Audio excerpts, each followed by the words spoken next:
మనము విశ్వాసము గలవారమై నీతి కలుగునను నిరీక్షణ సఫలమగునని ఆత్మ ద్వారా ఎదురుచూచుచున్నాము. గలతీలకు రాసిన పత్రిక 5వ అధ్యాయము 5వ వచనము. కొన్నిసార్లు గాఢాంధకారం అలుముకుంటూ ఉంటుంది. ఎంత చీకటంటే ఆశ ఎక్కడన్నా మినుకుమంటుందేమోనని దానికోసం వెతికినా కనిపించనంత చీకటి.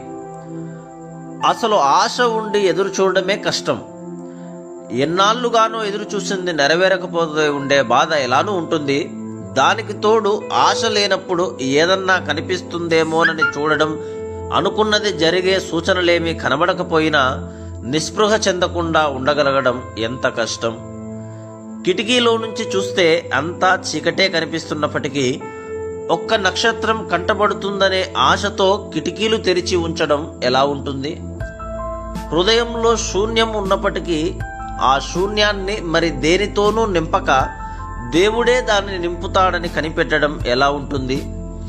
ఇది ఈ లోకంలో అతి శ్రేష్టంగా ఎంచదగ్గ సహనం. సర్వము నాశనమవుతున్న రోజుల్లో యోబు మనస్తత్వం ఇదే. మోరియా దారిలో అబ్రహాము హృదయం ఇది. మిద్యాను అరణ్యంలో మోషే నిరీక్షణ ఇది. అన్నిటికీ పైగా గెత్సెమనే తోటలో మనుష్య కుమారుని ప్రార్థన ఇది. అదృశ్యమైన వాటిని చూస్తూ సమస్తాన్ని భరించే సహనం కంటే బలమైనది మరొకటి లేదు. అది ఆశ కోసం ఎదురు చూడడం లాంటిది. ఎదురు చూడడాన్ని ఆనందంగా చేశావు నువ్వు. ఓర్పును దివ్యమైనదిగా రూపొందించావు. తండ్రి చిత్తాన్ని ఆమోదించడం నేర్పించావు.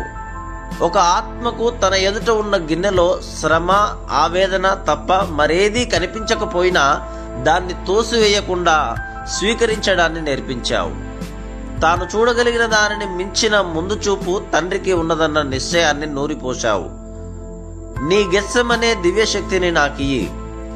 ఆశ కోసం ఎదురు చూసే ఓపికను ఇయ్యి.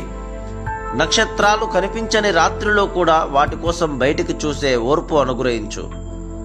నాకున్న సంతోషమంతా హరించుకుపోయినా గాఢాంధకారంలో చలించకుండా నిలబడి నా తండ్రి కంటికి ఇంకా వెలుగు కనిపిస్తూనే ఉంది, నా కన్ను చీకటైనా పర్వాలేదు అనగలిగే శక్తిని. ఆశ కోసం ఎదురు చూడగలిగే ఓర్పు నాలో ఉన్నప్పుడు నా శక్తికి ఇక తిరుగులేదు. ఉదయాలు, మధ్యాహ్నాలు, రాత్రిళ్ళు మన కంటికి కనిపించని పరలోకం కంటికి కనిపిస్తున్న వాటికి అతి చేరువలో ఉందనే నిశ్చయతతో ఉండే కొద్దిమంది మనుషుల్లో ఒకనిగా ఉండడానికి ప్రయత్నించు.